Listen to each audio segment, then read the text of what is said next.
Bienvenidos a La Macro en la Mira, una producción original de Demos, Centro Cultural y de Estudios, con Ignacio Truco y Mariano Cubertino. En este podcast mensual desentrañamos las cifras claves de la macroeconomía argentina y analizamos cómo las políticas recientes impactan nuestras vidas. ¿Qué secretos esconden las tendencias recientes? ¿Cómo impactan realmente las políticas implementadas? Acompáñanos y descubrí lo que hay detrás de los números. Queridos oyentes, ¿cómo están? ¿Cómo estás, Nacho? ¿Cómo arrancás la semana? Excelente, con un poco de frío, pero bien. Con el enfermo, todo, el combo. Propio de este clima, ¿no? Sí. ¿Cómo andan los babies? No, bien, todo bien. Pero con las dificultades de paro, enfermedad en casa, todo junto. Bueno, propio del invierno. En definitiva, estamos en el invierno, el clima es cambiante. Y los conflictos laborales también.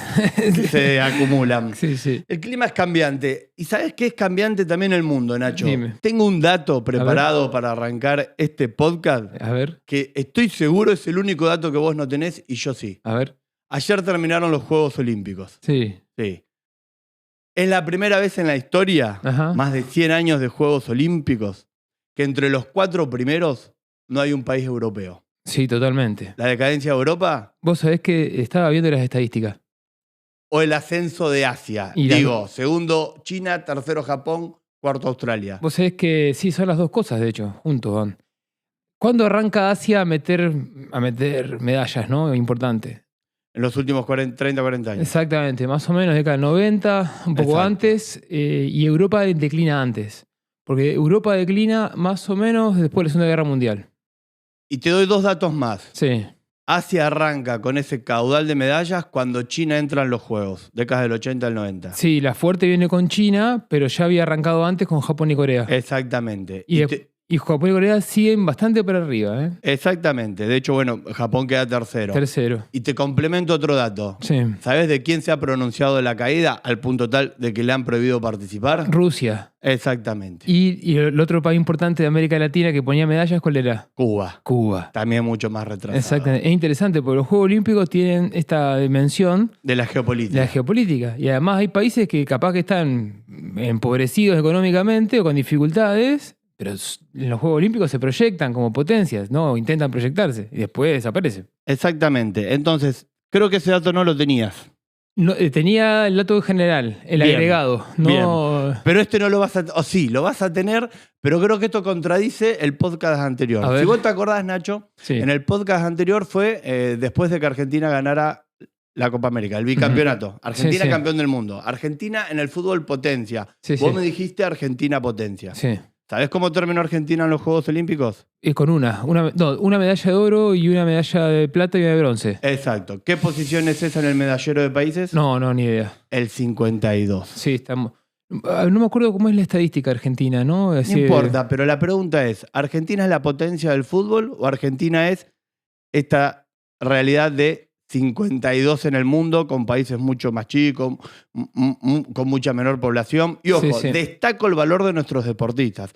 Si Argentina sigue obteniendo medallas, si Argentina sigue ocupando esos lugares, no tengo la menor duda, por la calidad, la capacidad, el compromiso, el amor a la camiseta. Ahora, ¿qué falta para que Argentina sea potencia? Hay un componente geopolítico evidentemente en esto, ¿no? A Argentina le cuesta mucho proyectarse geopolíticamente.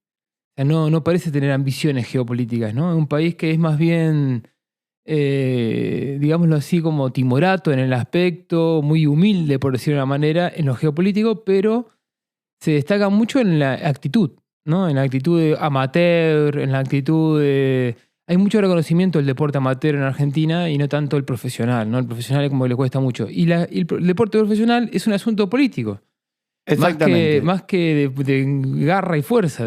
Entonces lo que digo es lo siguiente, y leyendo el informe, el número 4 de La Macro en la Mira, donde uno de los temas que sobresalen es el impacto en el nivel de los asalariados. Y ahí, Nacho, permitime decirte que creo que estamos más cerca del 52 de los Juegos Olímpicos que de la potencia mundial del fútbol. Sí, todavía en la situación en el mercado de trabajo es muy mala, porque además tiene un aspecto que marcamos en el informe, es que la estabilidad macroeconómica del modelo que está en desarrollo actualmente depende mucho de que los salarios no suban. Y eso es quizás lo más preocupante, lo que más, digamos, preocupa hacia el futuro. Pues decís, bueno, es un ciclo económico. Perdí toque una mala, después viene la buena, todos los países les pasa, pero Argentina depende que estén para abajo los salarios. Entonces, a ver, un poco, en el informe del mes pasado vos planteabas que, o en los anteriores informes, como una serie de variables que hoy además las podemos juntar con lo de la situación de los asalariados. Sí. Y tu planteo en algún punto, o el que se desprende de los informes, manifiesta que para sostener este plan económico, Ujú. que su principal objetivo es la caída nominal de los precios, de Ujú. algún modo, Sí. no obstante, ya, si bien esta semana se van a dar los valores por el INDEC, todo indica que en julio la inflación ha repuntado un poquito.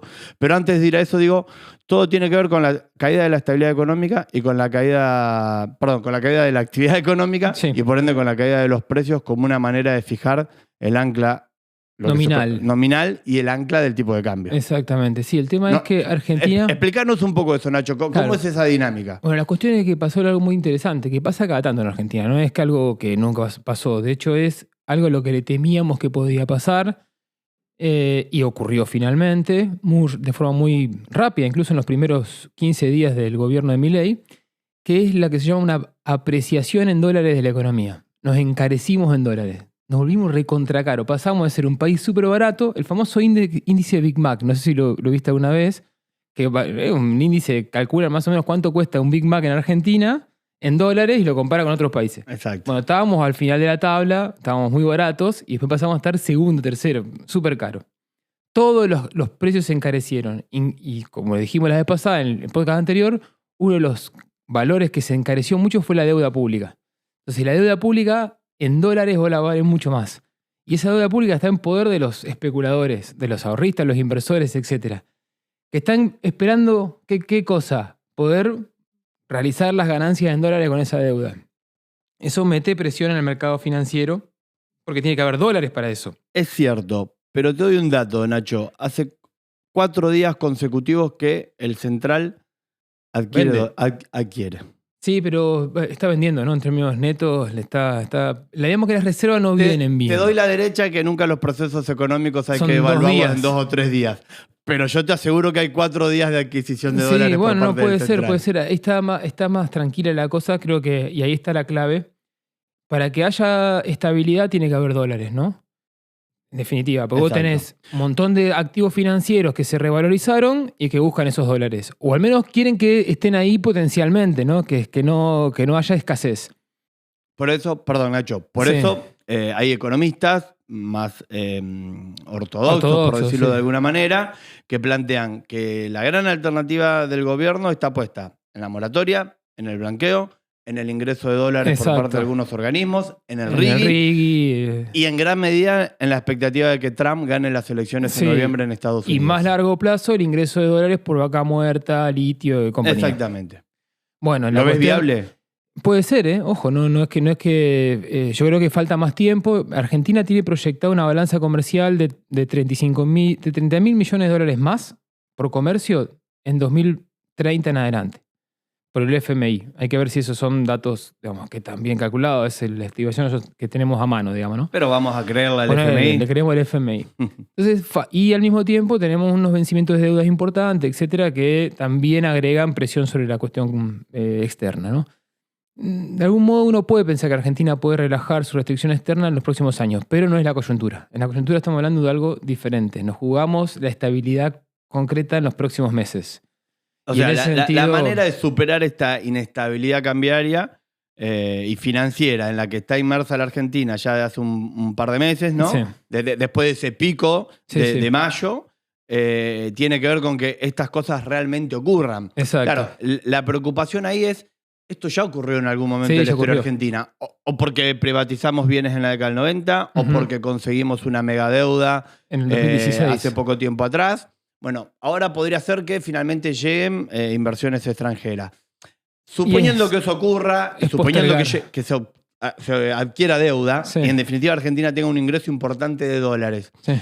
¿cómo crees vos que operaría la dinámica? Y la dinámica lo que hace es seguir apreciando el tipo de cambio, encareciendo a la Argentina en dólares, garantizando las ganancias financieras, pero eso significa que pueden aumentar un poco los ingresos de las personas, mejorar un poco la actividad económica, pero muy desparejo. Van a haber algunos que van a mejorar mucho, que van a atesorar dólares, que van a comprar dólares, que van a viajar al exterior, que van a importar mucho, y muchos otros que van a quedar afuera. Es lo que pasó en los 90. Bien, y en esta dinámica, volvamos un poco a ese puesto 52 del mercado laboral, que yo de manera metafórica jugaba con las Olimpiadas que terminaron.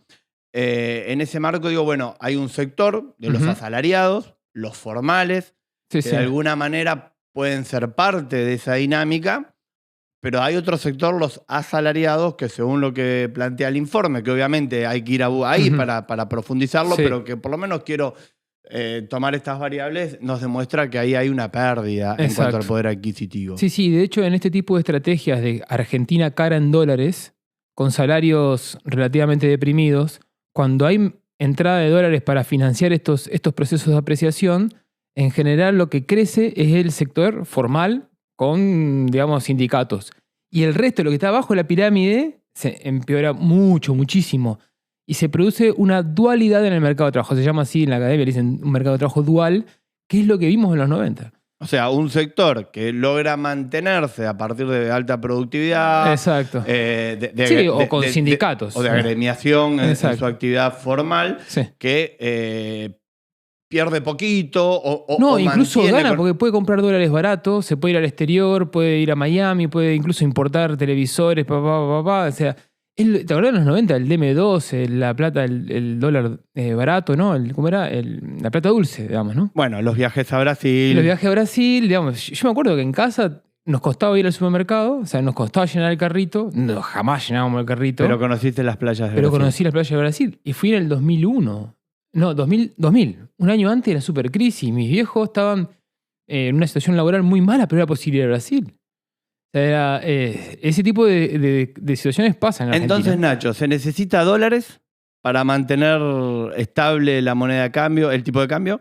Y se necesita una actividad económica deprimida con salarios en general a la baja. A la baja, en promedio. En promedio a la baja y con algunos que pueden subir un poquito. Y con una composición que se dualiza fuertemente entre los formales y los informales. Exacto. Entre los que trabajan en actividades con capacidad productiva alta, con gremios, con posibilidad de luchar por su salario, y aquellos que no. Exacto. Ahora bien. Y suele aumentar un poco el desempleo también. En los 90 fue tremendo. Exacto. Acá todavía por ahora eso parecería no estar viéndose o no estar registrándose. Y además, como tenés un montón de planes sociales y cosas así, por ahí una persona, por cómo se mide el desempleo, entonces tarda en subir el desempleo. Porque el desempleo se mide de esta manera, para que lo sepa también todo el mundo. Te pregunta el INDEC, ¿usted hace una semana trabajó al menos una hora? Siendo trabajó un concepto muy amplio. Si te dicen que sí, va como ocupado. Bien. Pero quería retomar esto. Los salarios, también son un factor clave para mantener la estabilidad del modelo. Exacto. Ahora, en el informe lo que se desprende también es que siguen existiendo o siguen operando el factor de la indexación. Exacto. En la indexación, para que se entienda, es la corrección de los valores. Este 4 o 5% de inflación que hay permite que un trabajador con su gremio, que los bancarios, por ejemplo, vaya a pelear por no perder esos 4 o 5. Bueno, eso es de alguna manera explicada la indexación. Exacto. Cuando las cosas se van corrigiendo, nominalmente todo va subiendo. Y ahí vos lo que planteas, Nacho, entonces, es que eso es una limitante para el proceso. Exactamente. El proceso actual, digamos, la política macro avanzó en la apreciación cambiaria, en el recorte de la caída de actividad económica, etc. Pero no es lo suficientemente agresiva como para romper esos mecanismos de indexación. ¿Por qué? Porque para hacerlo deberías lograr o un 10% de desempleo, que haga que los trabajadores ya no puedan negociar nada, y una apertura de bienes del exterior que haga que los empresarios tampoco puedan fijar precios. Y eso hoy no está pasando. Todavía estamos como en un punto intermedio. Eso pasó en los 90. La cuenta de corriente de la Argentina, que es exportaciones menos importaciones, en los 90 se hizo increíblemente negativa. La cantidad de importaciones que llegaron fueron impresionantes. De la mano de la destrucción del aparato industrial. Además, ¿y cómo se financió eso? Con dólares que entraban por las privatizadas, por deuda, etc. No eran dólares genuinos, no eran dólares de las Expo. Eran básicamente endeudamiento para las generaciones futuras o remate de activos locales. Y entonces ahora Argentina no puede hacer ese proceso porque no tiene esos dólares. Entonces los precios relativamente van a poder seguir ajustándose porque no hay dólares para reemplazar producción local por extranjera. Exacto. Y por otra parte, el desempleo no llega a ser tan alto como para desactivar los mecanismos de indexación. Entonces el sector formal todavía negocia paritarias, incluso más o menos a la par que los precios. ¿Qué te genera eso? Una situación de una actividad económica un escalón más abajo, un 15-20% más abajo, y una indexación un poco más lenta, pero permanente. ¿Qué es lo que podemos comprobar, Nacho, cuando todos los días vemos una noticia sobre la caída de la actividad industrial en Argentina en los últimos 6 meses, 7 meses? Sí, además hay sectores, es impresionante. O sea, siderurgia, ahora quizás con la obra pública, si se mejora un poco, levanta un poco, pero cemento, asfalto, maquinaria, incluso maquinaria agrícola, tienen caídas del 30% para arriba, digamos, ¿no? Nacho, en ese punto, digo, lo que sigue estando ausente y la gran materia pendiente, por lo menos en mi opinión, de los últimos 40, 50 años en la Argentina, es un proceso de desarrollo en base a aumentar nuestras capacidades exportadoras. Exacto, ¿no? sí. Lo que nunca de algún modo se ha podido lograr. Uh-huh. Eso permitiría también poder disminuir los niveles de informalidad que existen en el mercado laboral. Sí, yo creo ¿Es que la única manera? Es una condición. Es la más genuina. Es la forma sine qua non que vos tenés. Argentina no puede, porque además, si vos decís, bueno, Argentina recibe capitales del resto del mundo durante 50 años y eso le da margen para crecer con pero no, Argentina tiene que arreglársela con sus propios medios.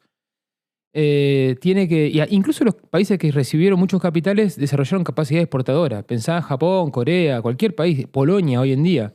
Todos exportan. Bueno, sin ir más lejos, los países latinoamericanos.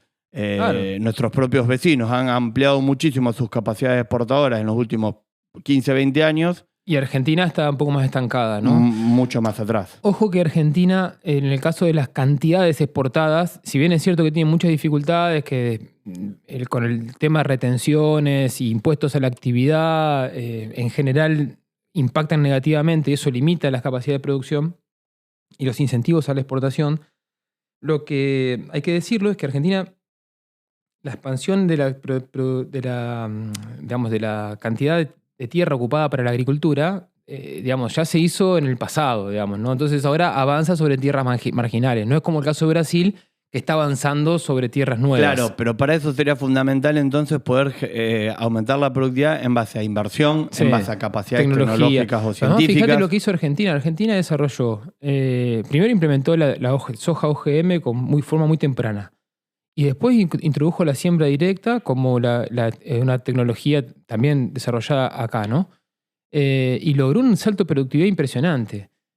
Ahí tiene un papel muy importante, tanto organizaciones públicas como privadas, desde el INTA, pública, hasta los grupos CREA del mundo agropecuario. Exacto. Las universidades. Bueno, las universidades, CONICET, las cosas que se hacen en Rosario y en Santa Fe. Bueno, acá tenemos el Bioceres, digamos. Eso te iba a marcar, ¿no? En nuestra ciudad, de lo que es toda la investigación en alimentos. Bioceres y el IAL, que hicieron. De primer nivel. IAL es el Instituto de Agrotecnología del Litoral, Agrobiotecnología, no me acuerdo exactamente el nombre, pero que está Raquel Chan, digamos, ¿no?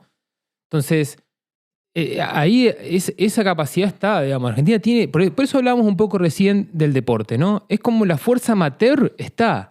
Lo que falta es darle ese nivel de profesionalismo que nos ponga a la vanguardia del mundo. Y que con la escala que Argentina tiene. No exageremos tampoco, Argentina tiene 48 millones de habitantes, no somos Brasil, ni somos Estados Unidos. Pero tenemos una capacidad que pero es hasta destacable. Ecuador quedó arriba nuestro en las Olimpiadas ayer. Mirá, no sabía. Ese sí dato no lo tenía, ¿ves? Sí es un dato importante. Entonces, Nacho, quiero citarte, buscando un poco unir todo, ¿no? Te quiero citar una frase, un titular. Imagínate este titular de diario. La recuperación no está a la vista. El economista XX destacó la baja de la inflación, pero alertó sobre la caída de reservas, por ende la necesidad de dólares que tenemos, y un agravamiento de la recesión. Uh-huh. Lo planteabas vos también, en el informe se desprende, es una condición sine qua non para que el modelo más o menos se mantenga como está hoy, con una inflación que no es ya no es a la baja, pero es en valores nominales bajos. Vamos a ponerlo así. ¿Vos podrías firmar ese título de artículo del Sí, diario? hasta ahí sí, digamos, sí. La recuperación no está a la vista. No. El doctor Ignacio Trucco destacó la baja de la inflación, pero alertó sobre la caída de reservas y un agravamiento de la recesión. Lo de la baja de inflación es relativo. Dale una derecha al gobierno. Yo creo que más o Dale menos. una derecha al gobierno. Bueno, no se la voy a dar, pero dale. Pero entonces, Dale. la recuperación no está a la vista.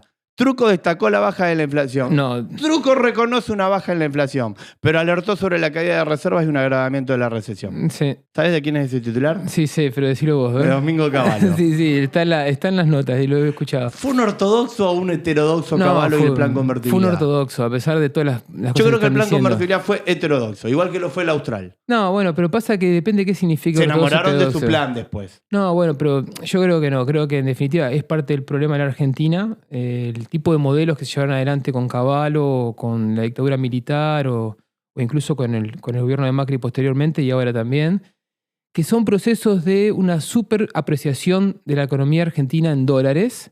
Lo que veíamos en el informe En anterior. el informe anterior. Y eso termina mal. Cavallo lo hizo basado en lo que dijimos, ¿no? Pero fue impresionante. Duró mucho con Cavallo.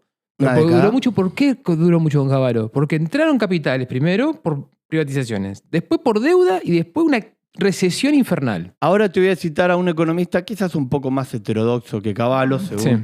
tu clasificación, que es Pablo Gerchunov. Lo Ajá. escuchaba el otro día hablar de cómo en pesos los salarios están cada vez más bajos, Más bajos. que es lo que el informe de la Sí. macro en la mira refleja, pero él decía, ojo, creo que la única expectativa que le queda al gobierno, yo la veo muy difícil, dice Sí. Gerchunov, pero creo que la única expectativa que le queda al gobierno es la apreciación en dólares Por supuesto.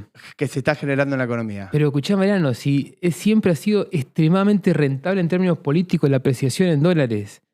El DM2, El DM2. el plata dulce es barato. Cuando el dólar es barato, Es una todo el mundo constante está de la contento. Argentina. Capaz que perder laburo.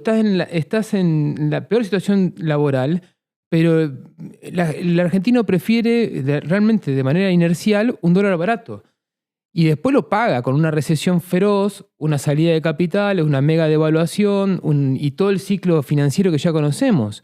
¿Por qué? Porque, y esto es importante saberlo, cuando hay un ciclo de DM2, de encarecimiento de la Argentina en dólares, hay una superapreciación financiera que espera por hacerse de los dólares que son potenciales.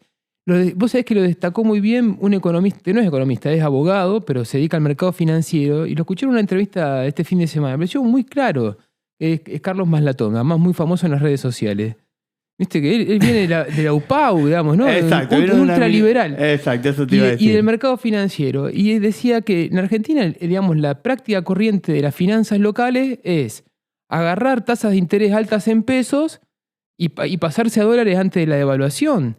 Digamos, y eso es lo que estamos viendo hoy, lo que vimos. Eso es lo que vos crees que está ocurriendo nuevamente. Y lamentablemente sí, y eso es lo que tenemos que evitar, en primer lugar, estos ciclos de superapreciación financiera y después de devaluación.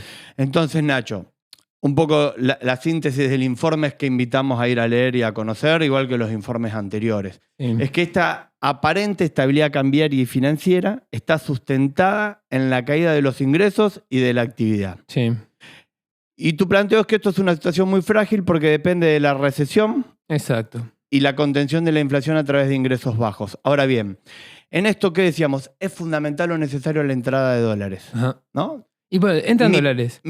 ¿Están entrando? Ponele que entren. No, pero mi pregunta es esta. Sí.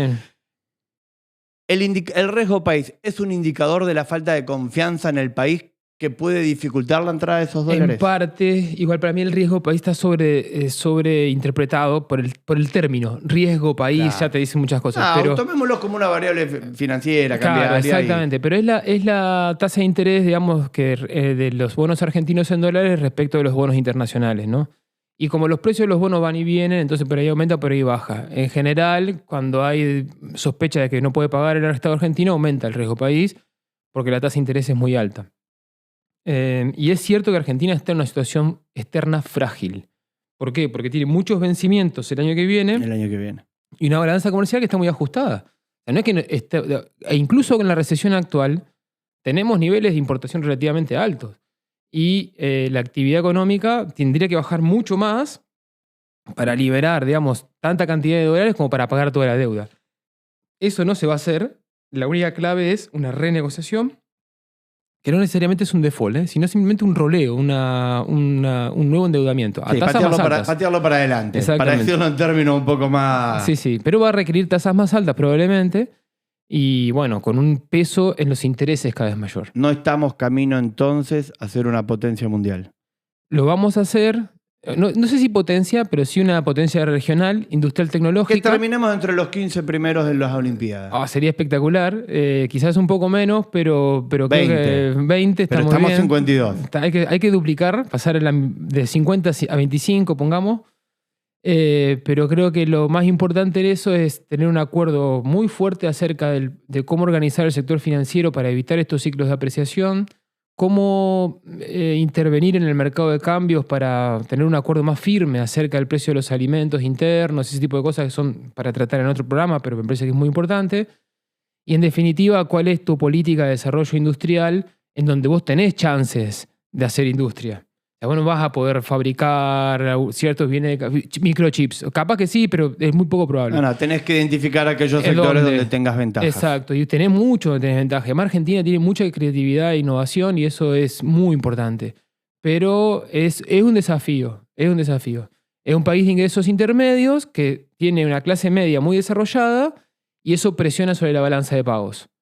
¿No? Estamos de acuerdo, es un desafío, creo que es una obligación que tenemos también, Nacho, porque hay otro índice que se conoció estos últimos días con el cual me parecía que no es correcto jugar, pero sí es importante destacar, que es el nivel de pobreza que sigue teniendo la Argentina. Y bueno, si lamentablemente no podemos entrar en una senda de desarrollo, de crecimiento, de terminar con la informalidad, porque hay una producción económica genuina que demanda trabajo y demás, bueno, como que más allá de la metáfora, que obviamente de los Juegos Olímpicos, que es muy linda y que creo que es muy gráfica para poder explicar la situación. Nada, está la dura realidad de lo mal que la pasan muchos compatriotas. Bueno, el tema es que en estos procesos de Argentina muy cara y mercados duales, en general la base de la pobreza se te ensancha y es lo que vimos en los 90, que tuvimos unos niveles de pobreza extraordinarios, más graves incluso que lo que tenemos ahora y por lo tanto genera una situación que para la Argentina es muy lacerante, porque Argentina es un país que se construyó sobre la base de una clase media, una sociedad más equilibrada, más igualitaria, con mucha contención y protección social. Y cuando vemos que hay un 30% de la población realmente afuera, empezamos a ver las imágenes... Y la pobreza mucho más arriba. Pero entiendo que te estás refiriendo a la indigencia fundamentalmente. Claro, sobre todo la indigencia, y vos empezás a ver imágenes propias de los países subdesarrollados, de Nueva Delhi, y casos africanos, decir, no, esto no es para mi Argentina, ¿no? Nacho, estamos llegando al final de este segundo podcast, a partir del cuarto informe de la macro en la mira, el título del que viene. Vamos a hablar un poco de finanzas públicas. No lo tengo, pero finanzas públicas en un modelo de crecimiento basado en las finanzas. Le pusimos el título, mira. Entonces, bueno, nos vemos en un mes, Nacho, nuevamente. Dale, bárbaro. La Macro en la Mira es un podcast original de Demos, Centro Cultural y de Estudios. Búscanos en Instagram y X como @demoscce para acceder a todos los informes producidos por el Centro de Estudios.